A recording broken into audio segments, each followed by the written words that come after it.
So, we've been in direct communication with Tehran as recent as last week. And, one thing that Tehran understands is from the organizational perspective, we have to operate in some way, shape, or form. And, I think with Tehran reflecting his ability and all that, he's not totally ready to make that decision.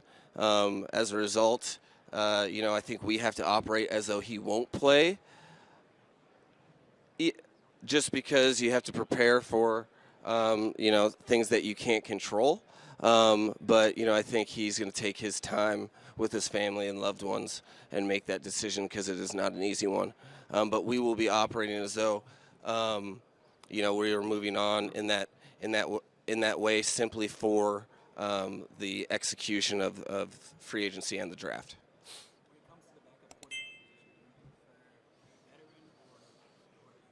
Well, I prioritize people that are adept at passing. So that's my first, young, old. I think all things are on the table.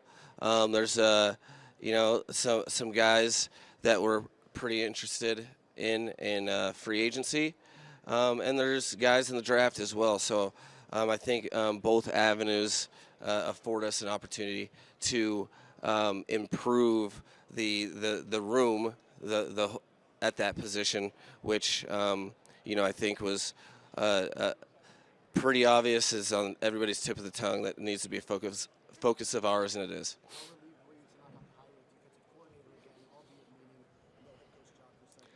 Yeah, those are weird situations in that, I have a close relationship with Anthony Weaver, and I obviously think highly of him, by hiring him, and our working relationship is awesome. But,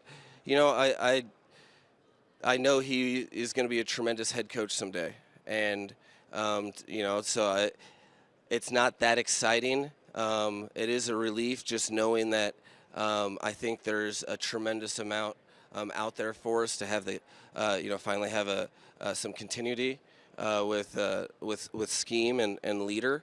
But you're also in the car with the guys that you have relationships with, and Anthony Weaver's deserving of it. And it's not.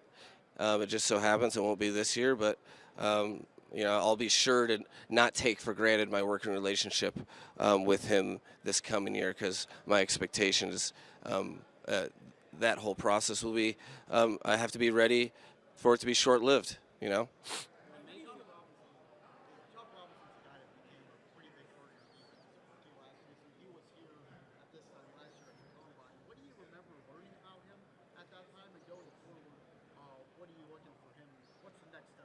Well, honestly, that's my favorite part of the combine, is because there's it's a puzzle that you're trying to put together. How can you have a draft class impact your football team?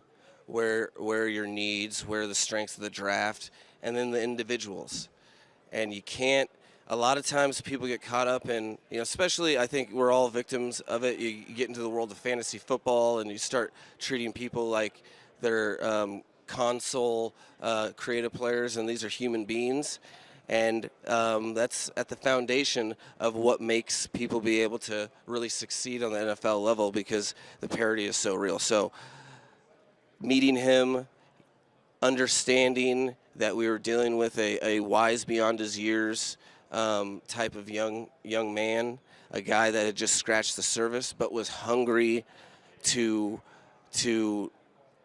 establish his kind of piece of the puzzle within the whole league of his game, and being able to really refine technique and fundamentals to be a really good player, not for the short-term results. Learned a lot about Chop Robinson that, I think made it very easy in our conversations with Chris and I to make that selection. We're very happy we did it.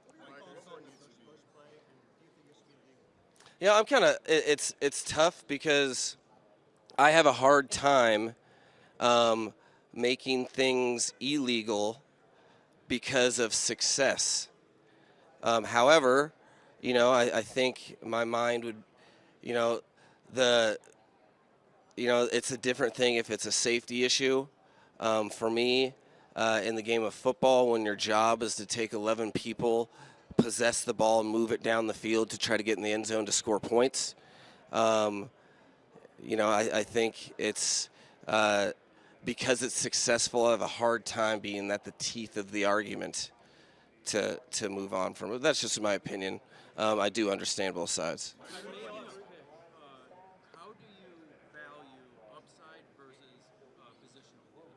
Well, I think you value upside because you want growth, but it's a happy balance of like we don't have a farm system.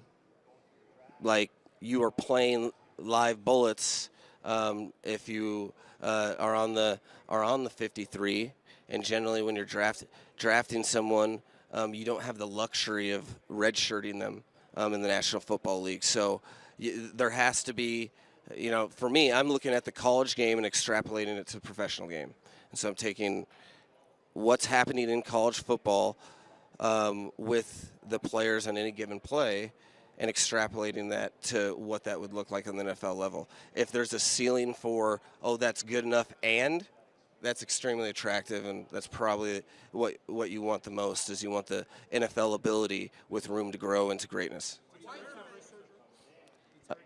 He had surgery on his wrist. It was a ligament issue. It wasn't a broken wrist, and he's scheduled to be running, very soon, in which he'll be rely upon that in his training until he can catch the football, which will be more around summertime going into training camp.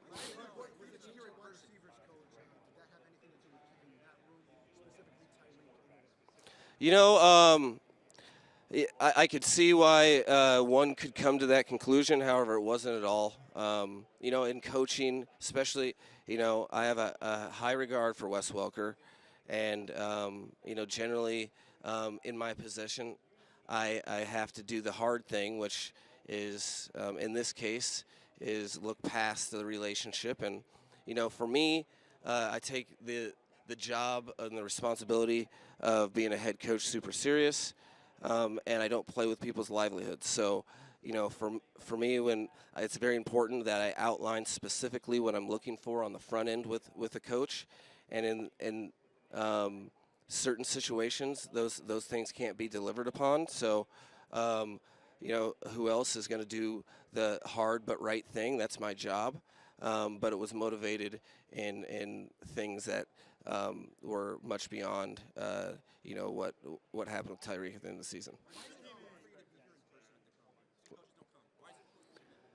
Well,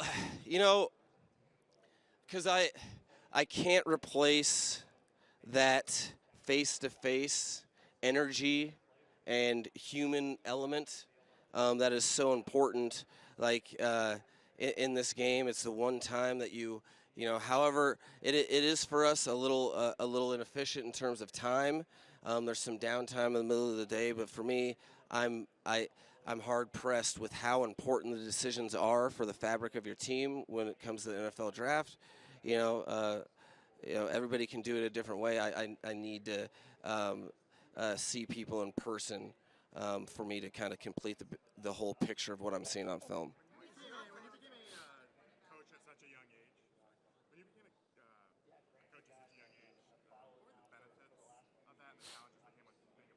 That's a cool question because there was some tangible benefits I learned live that I didn't like forecast this, but being it kind of fit in the same bucket as my physical disposition. Like, I'm young, I was at an Ivy League school. You better have information that players can easily digest, that they know immediately, that it helps them do their job. You have to become an asset to players with your information, and you can't be guessing. It can't be guesswork. So the amount of preparation that I felt that I had to have to feel comfortable instructing Andre Johnson, or my first training camp, I was in Denver, and it was one of Jerry Rice's last training camps. For me to have information that's worthwhile for those guys, it better be on point. So I think it was a very fortuitous in many ways, but one of which was my ability to do my job because I knew I had to prove myself each and every day, which is kind of the mantra that I kind of take still to this day. What's that?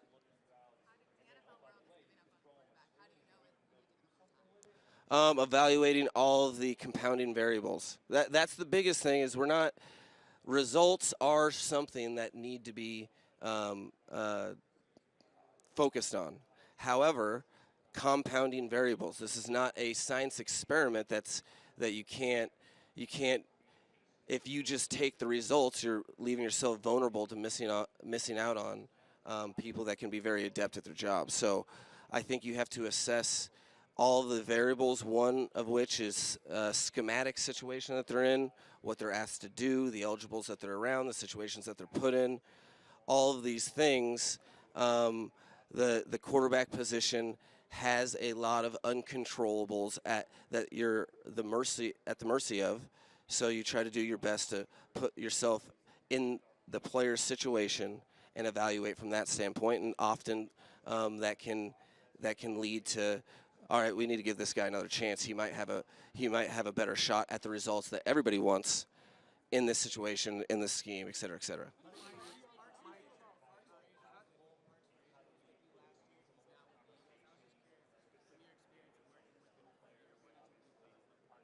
Um, I have a very strong relationship with Parks. He did an outstanding job for us and was deserving of a little more responsibility. I think it's a great place for him to go, knowing his relationship with Coach Sirianni, and he did a great job with us in assisting Coach Bevel in the quarterbacks room, and I expect him to continue to progress in his career.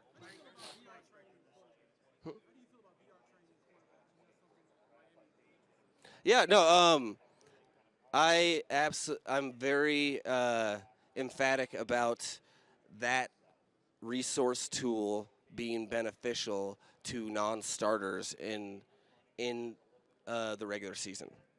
Typically, their ratio of reps, the backup quarterback and the third quarterback, goes down in the regular season, and I've witnessed firsthand. There was had a experience, I think, from 2018 to 19, where had a quarterback, Nick Mullins, that didn't get any burn really on the field, showed up at training camp better the next year, and had done so through stealing reps with VR. So, to answer your question, I think it's very powerful to uh, to be a tool to gain reps where otherwise they're lost based upon the natural constraints of a practice.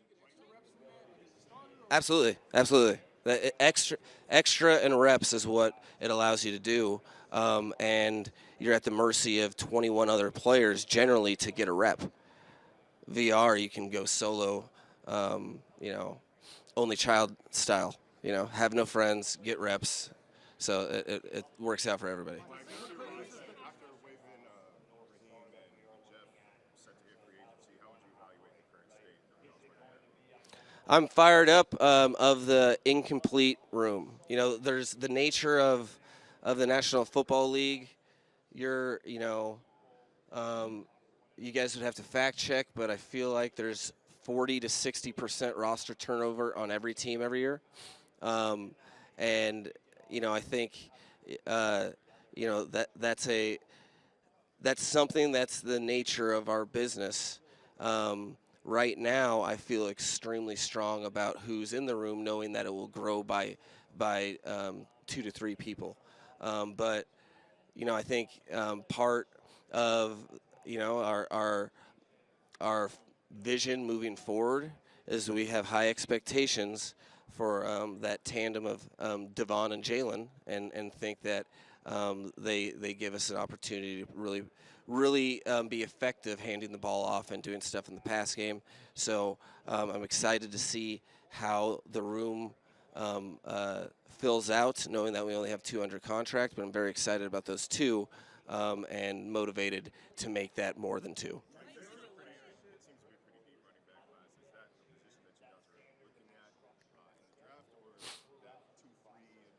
Yeah.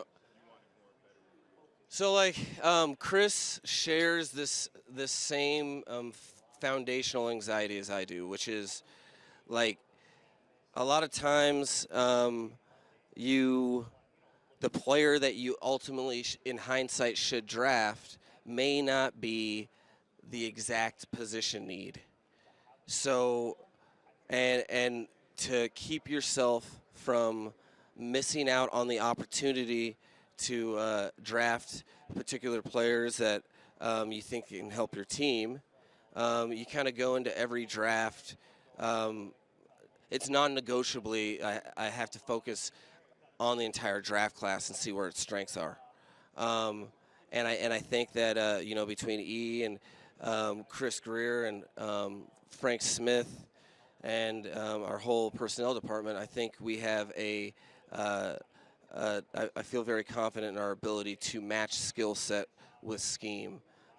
So we'll look at that position and, quite honestly, look at every position because I don't want to be in a situation ever, and Chris is the exact same way, where you had an opportunity to pick somebody that is elite and you didn't put any time into it. So we'll put in healthy time just like every other position, but I'm excited for that room even though it's incomplete.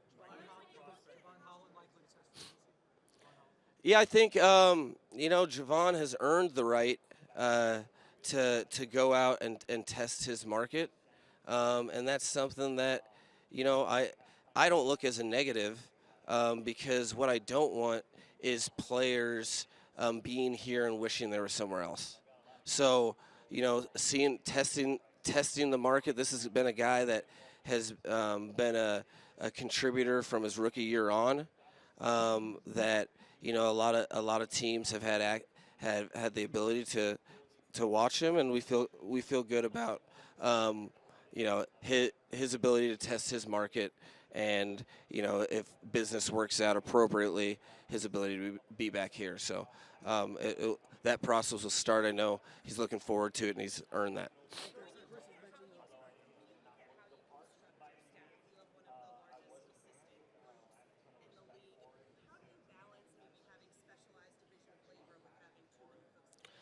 So one thing that I think is paramount in an organization's not fleeting but maintain success over time, I think there's a competitive advantage that we try to lean into on player development.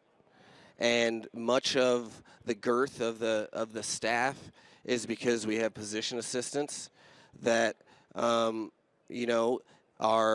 their job is to focus like they were the primary position coach on the back half of the room.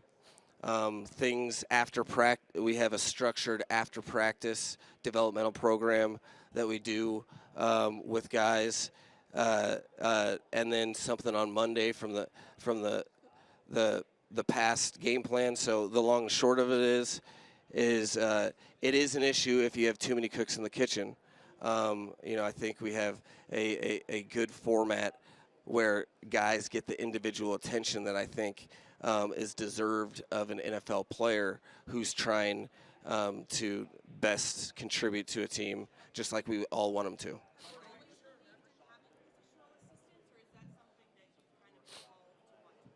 It's been more of an evolution. Like I recognize, one thing, you're forecasting with the idea of, overall, things happen in NFL seasons. You have a season that you're pumped about. You have a down season. But overall, if you're in a successful program, you have to have basically a situation where guys can grow within the program themselves and be ready to be a lead guy when that opportunity presents itself.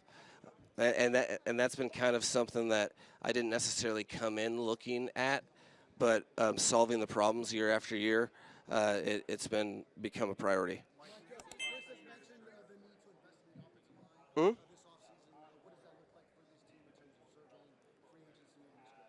So there, to me, uh, I think I'm excited because I think we have a tangible opportunity to improve, and that starts in free agency with a couple of guys that we have targeted that you think that you can get a deal done with them, and that continues into the draft. I think this is a very there's a it's a very good time to have some need, and we have it's time for us to invest in that position. Excited to, and that can come.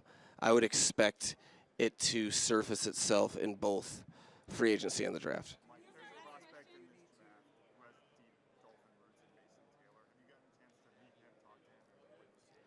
Well, I'm only 1 day deep, right? And we have, I'm meeting hundreds of players here throughout the week, and so I will end up.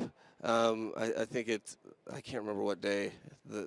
Every day is the same day at the combine. So when I do get to talk to him, I'll be excited about it. He has a reputation from his play style on the field that I'm excited to dive into more, as well as to get to know the human being, which is why we're here.